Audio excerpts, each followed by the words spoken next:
ভাষার বাসর, কলমে সীমাসোম বিশ্বাস।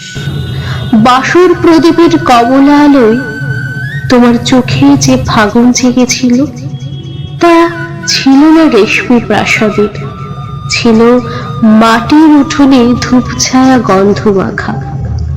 উদাসীন সমুদ্রের বুকে জ্যোৎস্নার উপার চাদর বিছিয়ে যায়, নৌকার কাঠে পিঠ ঠেকিয়ে আমরা স্বপ্ন বুনি।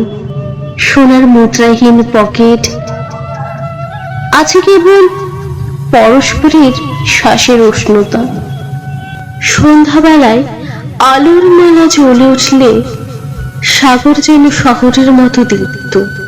আর তুমি বলেছিলে, দেখেছ কি কখনো পাহাড়ের জোড়া যারা পাশাপাশি দাঁড়িয়ে থেকেও একটুখানি নত হয়ে থাকে?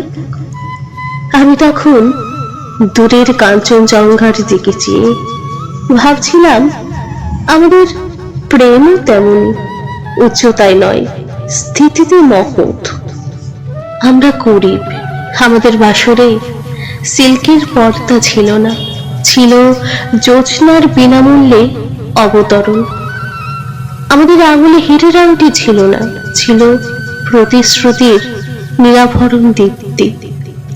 ফাগুনেরই পলাশ দগ্ধ রঙে জ্বলে ওঠে, ঠিক তেমনি আমাদের অভাব একটি উজ্জ্বল উচ্চারণের রূপ নেয়, বাংলা।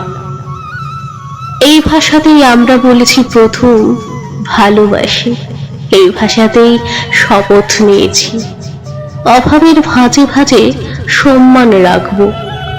যে প্রভাতে বাংলা বিশ্বমঞ্চে মাথা তোলে, আমাদের ক্ষুদ্র সংসারও অমরতার অংশীদারি হয়ে ওঠে।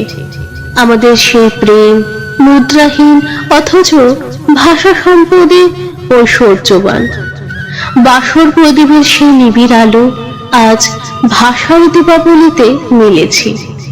গরিব দুই মানুষের প্রেম নিজেদের চেয়ে বড় হয়ে মিশে গেছে মাতৃ রক্তের শপথে, এক চিরন্তন বাংলা উচ্চারণে।